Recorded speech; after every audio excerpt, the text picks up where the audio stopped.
Hey everyone, welcome back to Crypto Pumps.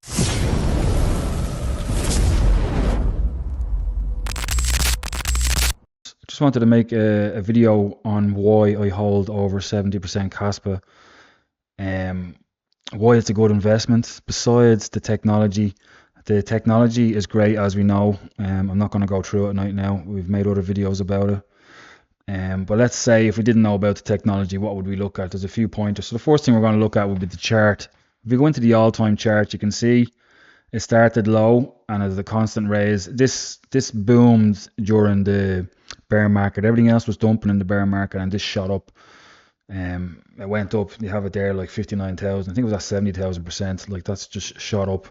And you can see there the all-time chart, and you can see by looking at the chart, it was fair launched. No pre-mines, no VCs, just a nice gradual pump. And I know it's gone down a little bit lately, but that's happening to everything.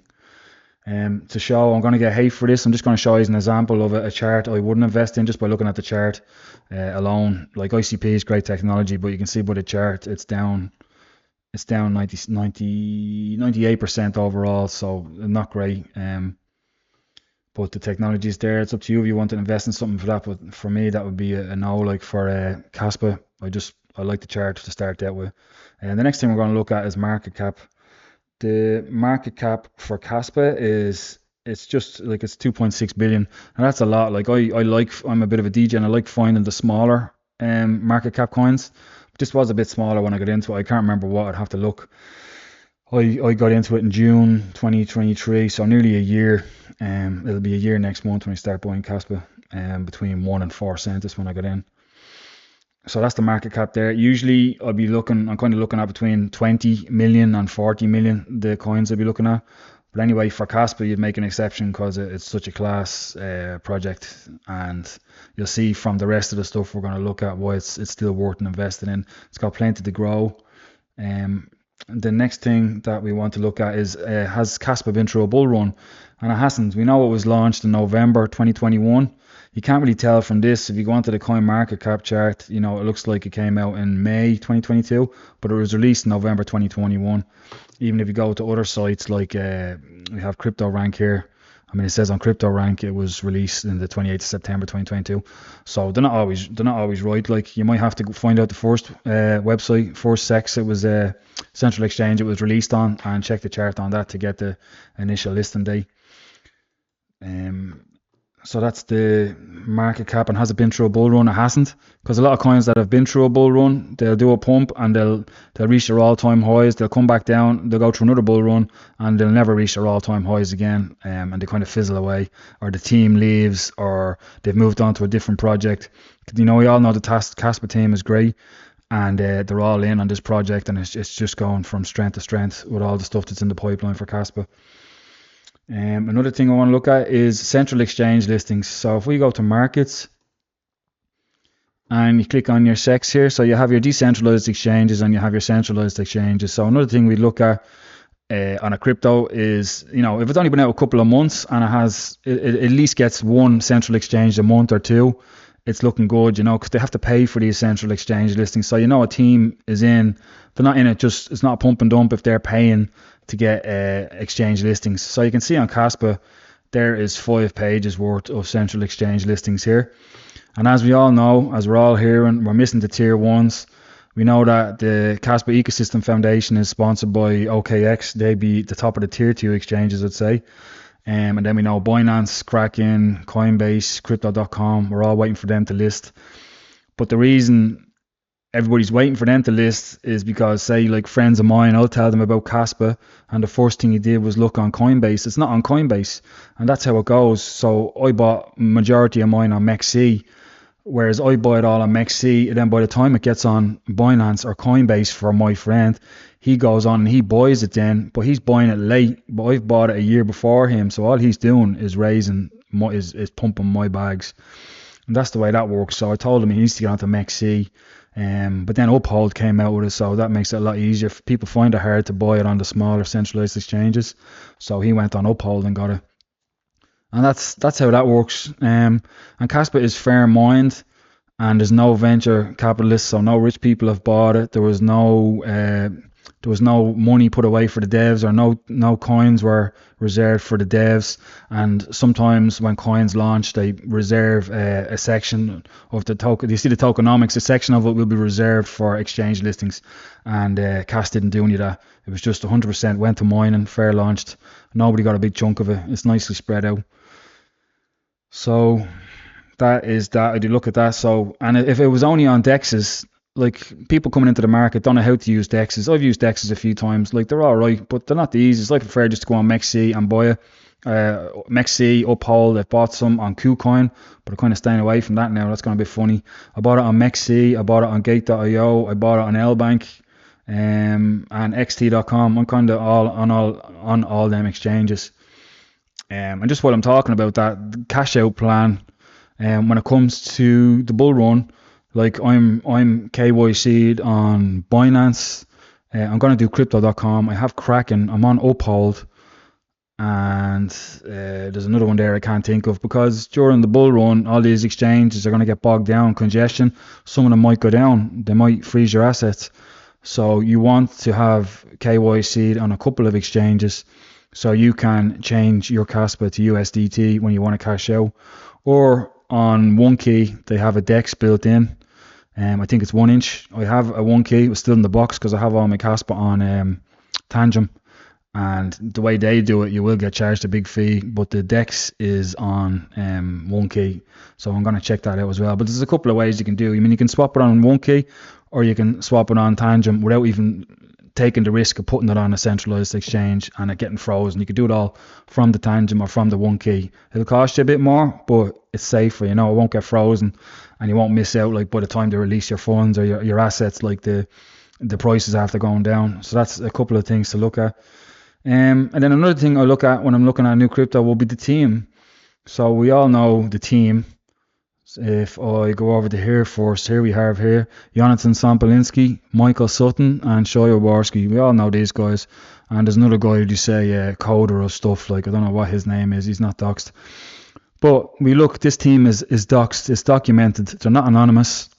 So that's a good thing, because on a lot of coins, and some coins I hold, I'm taking a chance on, and most meme coins, they are not doxed. So that's not a good thing, you know. When you're building a crypto, why would you remain doxed? Like, what's the problem? You know, maybe there's some things to it, but, like, you know, these guys are like the brains of the operation, and they're doxed, and you can see who's behind Kaspa, and it's a great project, and it's in safe hands. These guys are brainiacs, you know. Jonathan Sampolinski, his dad is a professor as well, and so yeah, it's brains to born in the family. And you can see it here, Dagnite protocol and parameterless generalization of Nakamoto consensus, Jonathan Sampolinski, Harvard University, and Michael Sutton. So that was Dagnite. That's the new protocol that will be coming out on Kaspa. It's I'm not a programmer, but I know that it's a response to network latency. So if your internet connection at home is terrible, and I have like a really fast one here, it can adapt to how fast your network connection is, because usually I think they have to leave 10 seconds delay to what's the word? They need 10 seconds delay to account for the network delay. But with Dagnite, which makes it open to attacks, but with Dagnite, it can adjust to the speed of your network, so it leaves no time for attackers. That's what I understand of it. Correct me if I'm wrong in the comments, but that's what makes it great. And it's only able to work on proof of work. Like, it can't be implemented on proof of stake. Phantom Ghostag, a scalable generation of Nakamoto consensus. And we have Jonathan Sampolinski, Shoya Borski again, and Aviv Zohar. So I don't think he's involved in Kaspa, but he came up with Phantom Ghostag and Ghostag protocol, which is used in Ethereum and Cardano, and you'll see all the other founders talking about it, and they've got a really good name in the circle. So that is the team. The team is great. You can't go wrong with the team. If the team was anonymous, sometimes it's a fail. It depends. The fundamental of the coin, I couldn't find it here. I thought I said layer 1 here in the description, but we all know Kaspa is a layer 1, so it's a coin, not a token, because it's its own network. And another thing that I like to look at is tokenomics. So we know Kaspa was fair launched. There was no pre-mine, no venture capitalists were given any money.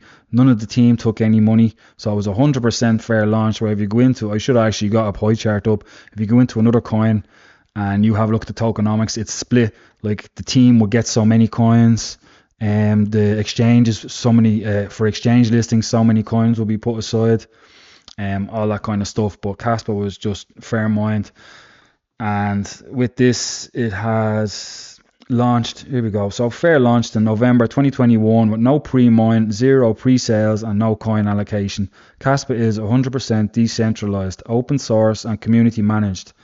Max supply of Kaspa is 28.7 billion coins with an emission schedule that halves once per year via smooth monthly reductions. So with Bitcoin, it's every 4 years and there's chaos. Well, it's not chaos, but well, you see it. It's causes the bull market, but the max supply of Kaspa is gradual.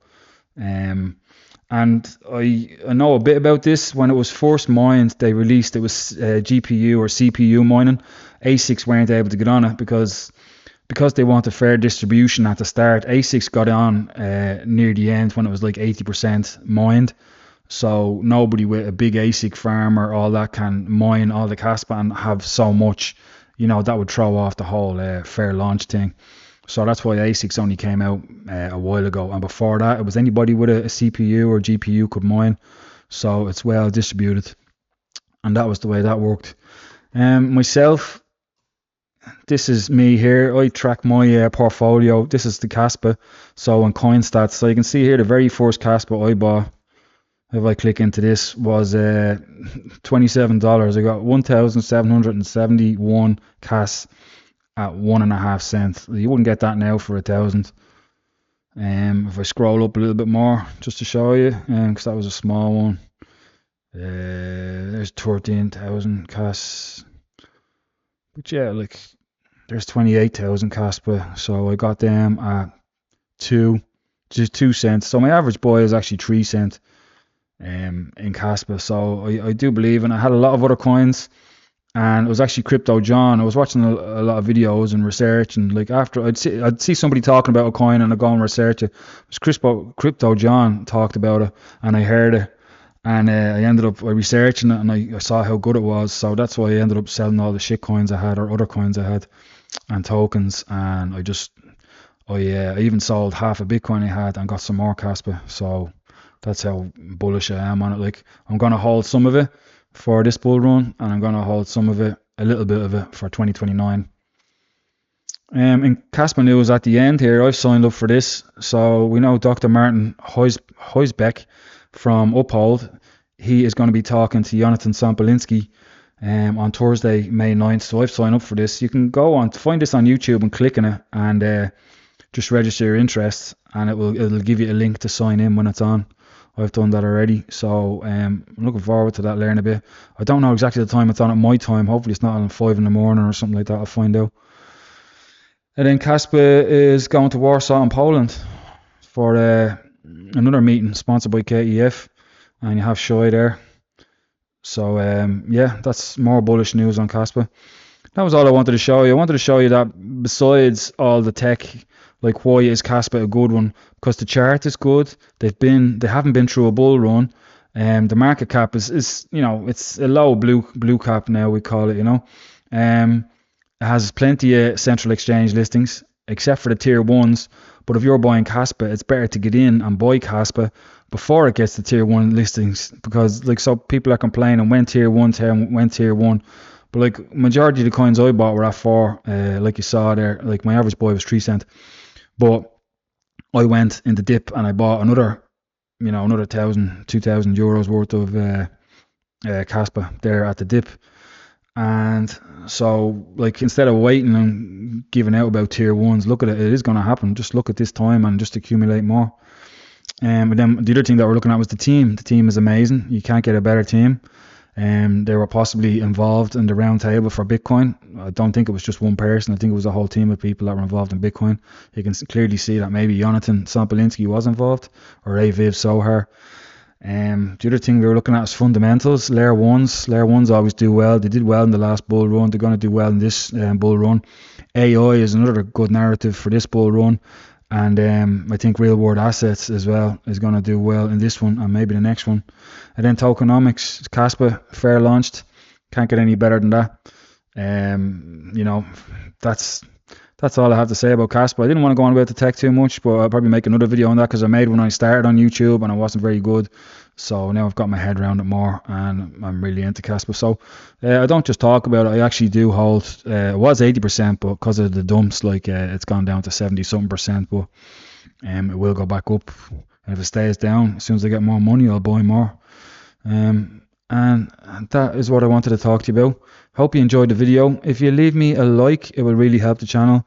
And drop a comment if you have any questions or you found it interesting. And I will talk to you again. Thanks for watching.